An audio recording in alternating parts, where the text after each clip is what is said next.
একটি বন ছিল পুরো সবুজে ঘেরা, কিন্তু এই গরমের কারণে গাছগুলোর পাতাগুলো সব ঝরে গিয়ে গাছগুলো শুকিয়ে গেছে।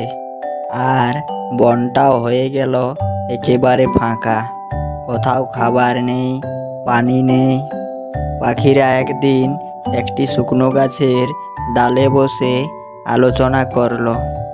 আর পারছি না রে ভাই, ফলের খোঁজ করতে গিয়ে আমার ডানায় খুব ব্যথা করে। এই জঙ্গল ছাড়তেই হবে। এ ফল কম তো কি করবি, চল তাহলে নতুন জঙ্গলেই যাই। ঠিকই বলেছিস, কিন্তু রাত নামার আগেই যেতে হবে, না হলে আবার এই জঙ্গলের বাঘ মামা জেগে উঠবে। শোন টিয়া টুনটুনি, নতুন জঙ্গলে গেলে যে গাছটিতে বেশি ফল থাকবে সেটা আমি বাসা বানাবো, বুঝলি? কাকদা, তুমি আবার আগে থেকেই বুদ্ধি আঁটতে শুরু করে দিয়েছো। চার বন্ধু মিলে রওনা দিল এক নতুন জঙ্গলের দিকে। সেখানে দাঁড়িয়ে আছে এক আজব গাছ। গাছটি দেখতে পুরনো, তার ডালপালাও শুকনো। গাছটির কাছে গিয়ে তারা চারজনেই বসলো। ওহে পাখিরা, তোরা কি এখানে বাসা বাঁধতে এসেছিস? হ্যাঁ গাছ ভাই, কিন্তু আপনি তো অনেক শুকনো দেখাচ্ছেন। হ্যাঁ রে, ঠিকই বলেছিস। কেউ আমাকে জল দেয় না বলে আমি শুকিয়ে গেছি। যদি কেউ আমাকে একটু জল দেয় তাহলে তাকে আমি মিষ্টি ফল দেব। এই শুকনো গাছে আবার ফল? আমি যাই পাশের পাকা আম গাছটায় গিয়ে বাসা বানাই।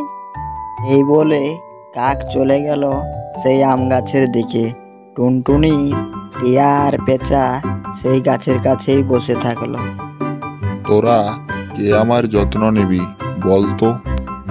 আমরা সবাই মিলে তোমাকে রোজ জল দেবো গো গাছ দাদা।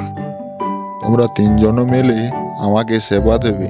তাহলে ঠিক আছে, আমারও সুস্বাদু ফল আমি তোমাদের তিনজনকেই খেতে দেব।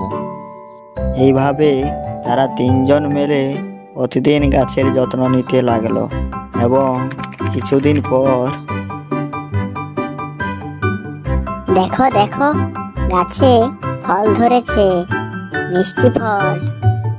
ইস, কি সুন্দর গন্ধ! এই তো হলো আমাদের পরিশ্রমের ফল। হঠাৎ করে কাক এসে বলে, ওই ওই, এই সব ফল আমার, কারণ জঙ্গলে আসার পর আমি এই প্রথমে এই গাছটি দেখেছিলাম।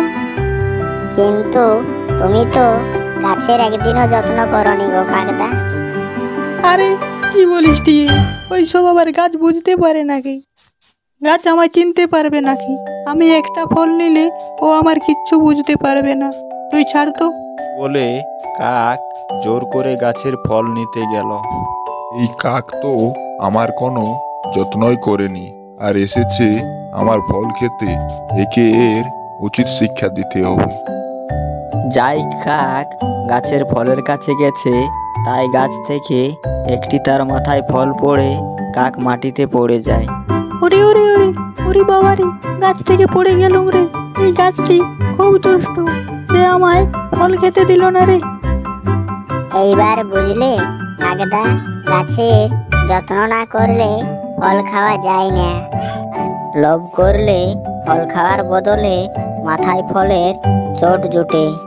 বুদ্ধি থাকলে তুই গাছের বন্ধুত্বটা বুঝতিস কাক। ভাবে টুনটুনি, টিয়ে আর পেঁচা পেল তাদের সততার উপহার, আর কাক পেল একটুখানি শিক্ষা আর মাথায় ফলের আঘাত।